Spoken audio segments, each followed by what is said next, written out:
Everyone hits a bump in the road. What do you do with it? Be inspired as we explore the ways people experience, navigate, and manage the ups and downs and twists and turns in this road trip called life. Welcome to another episode of Bump in the Road. The basic podcast is always free. We also have a premium subscription called Bump 2 that lets you listen in on extended behind-the-scenes conversations with our guests.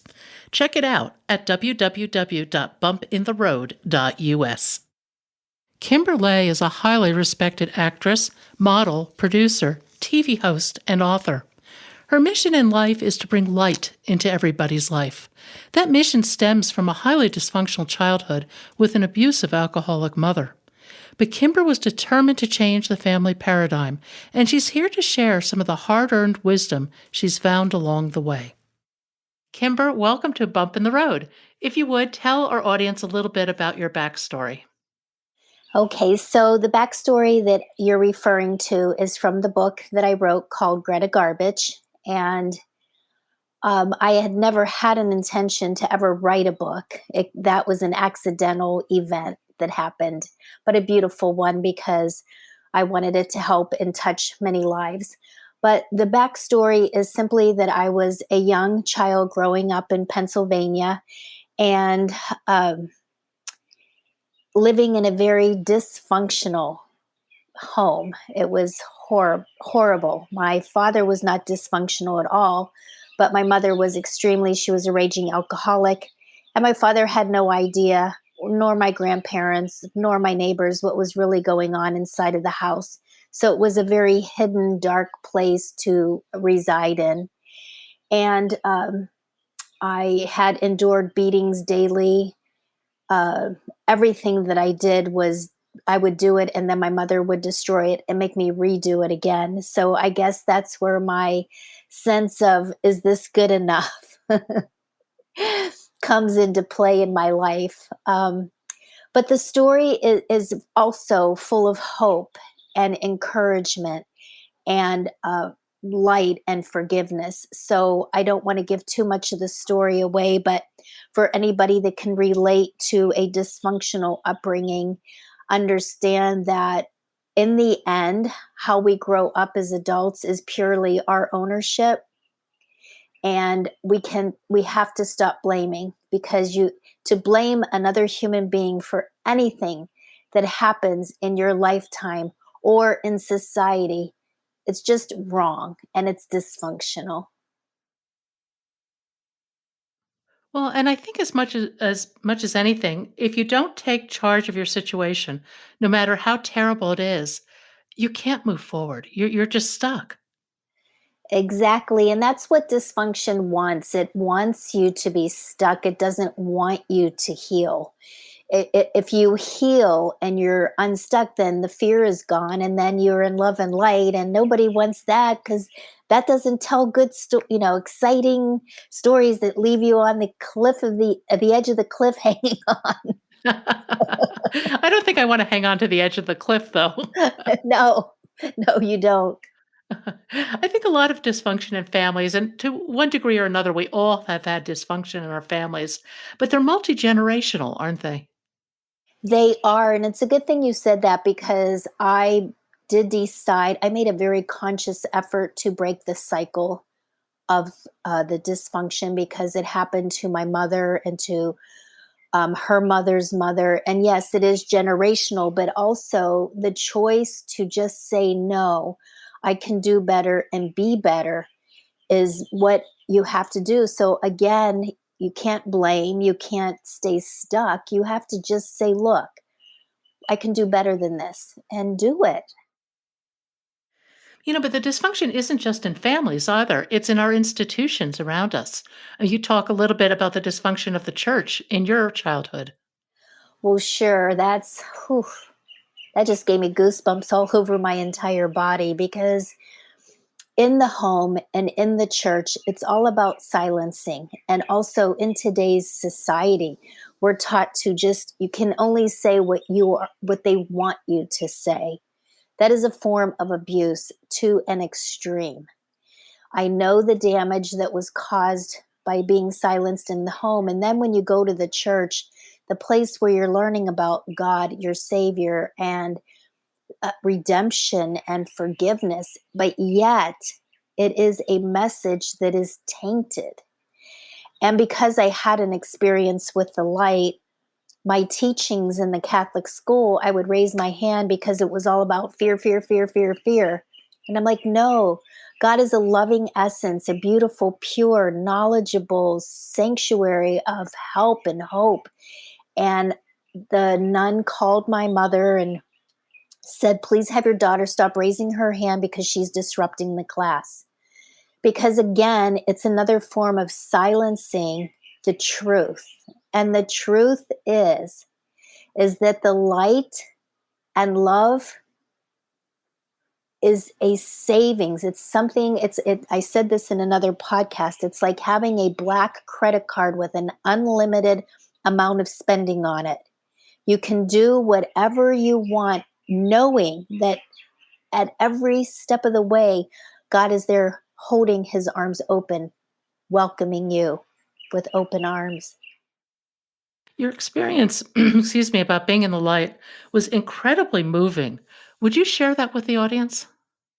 Sure, it's a double-edged sword because in the very moment of being beaten horrifically because my mother was raging that night, grabbing the vodka bottle out from under her mattress and downing it, and with the other hand just pulling my hair and dragging me out of the bed and beating every part of my body and dragging me down the flight of stairs and asking me to clean the house. Now it's probably 1, 2 o'clock in the morning. I have school the next day. This is a repeated nightly event. I was just at my wit's end. I can't really say if I was 5 or 7, but I was in between that age. And I just curled up in a fetal position and I asked my Heavenly Father to please either take me right now, have her give me a blow that is deadly, or take her out. But one of us has to go because I cannot endure another ounce of this pain and this beating. And all of a sudden, I found myself standing in the streets of Pittsburgh. It was the middle of winter, and it was just glorifying. It was a magnificent essence of loving energy that never spoke a word, but showed me what love really was and what my life would be like. It spoke to me without saying a word. It really just embraced every cell in my body, and I was one with this essence. And I was shown that I was going to have a horrific time in my life, but to always, always, always remember this beautiful, glorifying light, to always call upon it. It would always be there. And to also share this information because it's necessary. And especially, I never really even thought about it until this moment. It's so funny, Pat, because I was going to Catholic school, getting a different teaching than what I was getting inside of this essence of this light. And now I know why it's so important for me to share this message is because you're not going to get it. Where are you going to get it?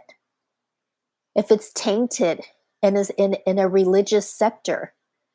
So, wow, very profound moment for me. Whew. Whoa. I think having that sense of spiritual guidance, that inner strength, that light, if you will, did it help? Did it help carry you through many other events in your life? Did you always hold on to that? I didn't at first, as a young adult, say from the time that I was in that light until my mid-20s, I didn't call upon it. I just actually just didn't even think about it because it was one horrific situation after another. And I was led down a very, very dark path. It is a complete miracle right now that I am not dead or I am not in jail.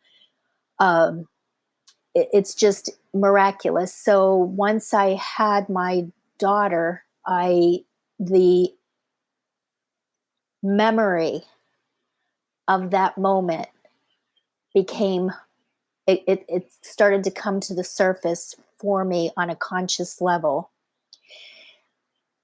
I never shared that information with anybody because I really thought everybody would think I was just out there. So I kept it inside and kept it inside, and I used it in my own life. Never shared it. And then when I wrote the book, Greta Garbage, I realized it was time I had to share it. What am I going to do with this information if I don't share it? How is it going to serve me and not the world? I've talked to several people who had near-death experiences, very profound spiritual experiences, and almost all of them have said some similar things, and almost all of them have said also that it takes maybe 10 years or even more to integrate that type of experience into your life.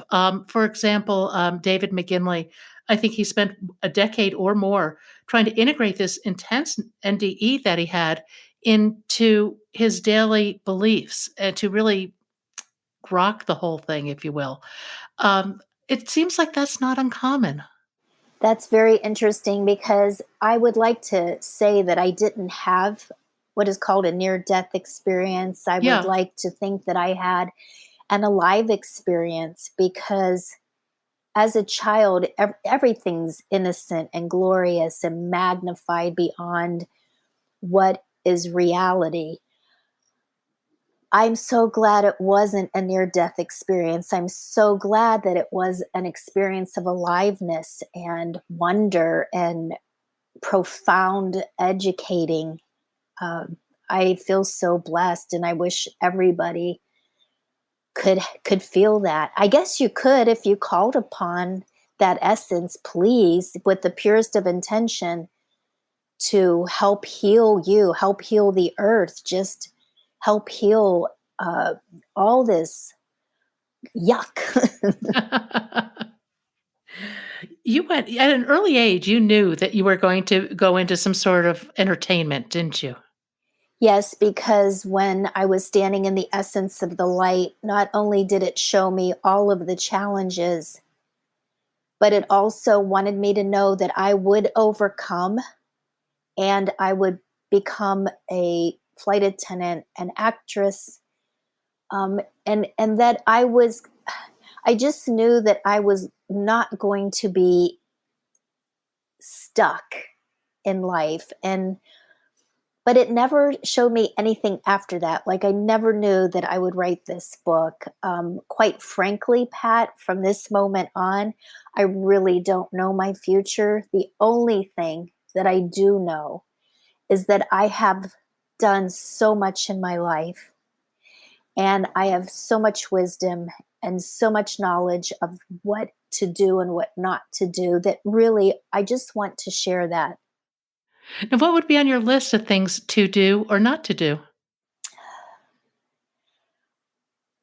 It's so I was laying in bed last night thinking about a 3-year plan because I just recently had a birthday, and I was asking myself, what does your life look like? Because I've already done some amazing things, though my bank account doesn't reflect anything in the essence of that.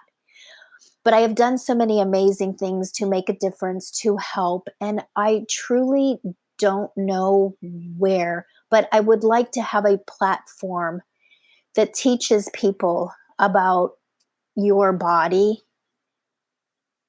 about healing yourself physically, emotionally, and spiritually, and how to get in and out of this cycle of dysfunction that we're in right now. Because with our mass consciousness, we're all thinking the same thing. So we're all feeding this big, ugly monster. And if we just turned our back on it and said, you know what, thank you so much. You served me. You taught me. I know so much now. Thank you. I'm done with you. I wish you well and on your way. And we all go the other way. It will instantaneously go away. I don't know how you do that. It just seems like the people with the smallest platforms have the biggest messages. Well, it's interesting too. I think there have been some studies done in meditation, and I can't quote the exact numbers, but you need a relatively small number of people to raise the overall energy of a group. And that goes to one of my favorite sayings ever from Albert Einstein. And I'm paraphrasing a little bit, but he said that you can't change a situation with the same energy that created it. And I think that's so true. I think that it goes to exactly what you're saying, that we have to let go of the past, we have to heal. Then we have to be willing to raise our energy, raise our intent in a good, positive way. Exactly. And I so had such a crazy weekend. I literally immersed myself in meditation and not for the world, but just for myself, because I believe that it does all start with one human life and it accelerates thereafter. So I don't know who will ever hear this podcast, but I pray that if you do and you don't know where to start or you don't know where to begin or you're at your wits' end, please reach out because I've been there. I know. That's another theme that comes up in Bump in general, and that is a theme of reaching out for help, that none of us can do it alone. No, and it does get a little bit exhausting doing one person at a time because I do a lot of that. I do a lot of mentoring one on one. It is difficult because it's the same message. So, my hope and visualization for the future is that it is a larger group. And then after that, after they get the basic knowledge and they need that extra one on one, I think that would be more beneficial and time saving. Oh, no, I think that makes an enormous amount of sense. One of the themes that comes out of your book is choosing one's thoughts. And that sounds obvious, but it's not, is it? No, it's not because we I don't know how I'm sure there's a lot of people out there that realize they're the creators of their own life, but it is think it, speak it, create it. Because what we think is manifesting in our mind, and everyone knows what you speak goes out. It's like a boomerang into the universe. And because the universe holds zero judgment on us, our words come back to us on a silver platter with great abundance. Say, so for instance, I always say this word in my podcast, the word try. I'm trying to do this. Well, I'm trying to create this life. The word try means in an attempt to do. And so the universe loves us so much that if you keep saying, I'm trying, you'll get a whole bundle worth of trying attempts that will go nowhere. And so the words that we speak should be the I am, and what comes after that is the creation. The I am is the essence of the light and love, and what is placed after that is the pure creation. So words are very, very powerful. And in today's society, we are hearing words repeatedly, daily, that serve a zero purpose in moving forward. So it's wow, it's a very incredible time in life. And I just pray that I get to see the light at the end of this tunnel.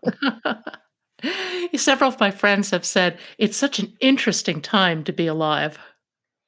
It is. It's very, very interesting. And mostly for somebody like me, because when I was growing up, I had the very characteristics of what's happening in life right now. I was silenced, I was abused verbally, spiritually, emotionally.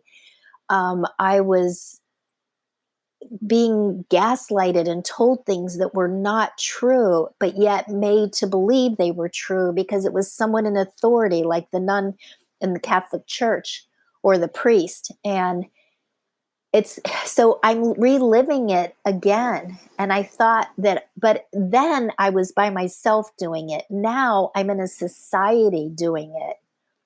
And it's a challenge to say, no, I'm not doing this anymore. I and what happens then is little by little your group starts to decline of people that are in it, but that's okay. It's okay. I surrender all that. I think a lot of us have experienced that, and I think that it's important to find what I call your tribe. And sometimes you have to lose a tribe to find one that suits you for where you are. Exactly. And I don't want to lose anybody in my tribe, but if they want to lose me, it's okay. I get it. But I will still continue to love them because I haven't changed. I'm the same woman and I have the same convictions and beliefs. If you don't want that, it's okay. I will still bless you. And I know that eventually it's like you have to break it apart for it to come back together again. I agree. I think things do have to break to come back together again. I think going through the breakdown part is not going to be fun, but I think that's what lies ahead. I wonder, is there a way we can visualize just a better future, something that we would all have in common? Yes. And that is just to really get into nature, because if I live on the big island, and I know for me, Big Island, Hawaii, I know for me, it's all around me. And it's so easy to just look at something and go, wow, that's so beautiful. So we have to turn ourselves to beautiful things. We Nature. If you like to paint, you can paint. Even if you don't know how to paint, just put colors together. Journal about what you see the world like at the end of this, and really believe that what you want to see, visualize happening, it will happen. It has to start with you, and as the mass consciousness, we will create that. I think going into the third year of this pandemic, it's time. It's time that, yeah, this is enough. I've seen, I've learned, I forgive. That's the biggest thing, is yes, I forgive that. And now it's time to go forward. And but what is in that forward? And that is our oh, I'm looking for the word. I'm so sorry. Ownership. What that looks like belongs to us as individuals.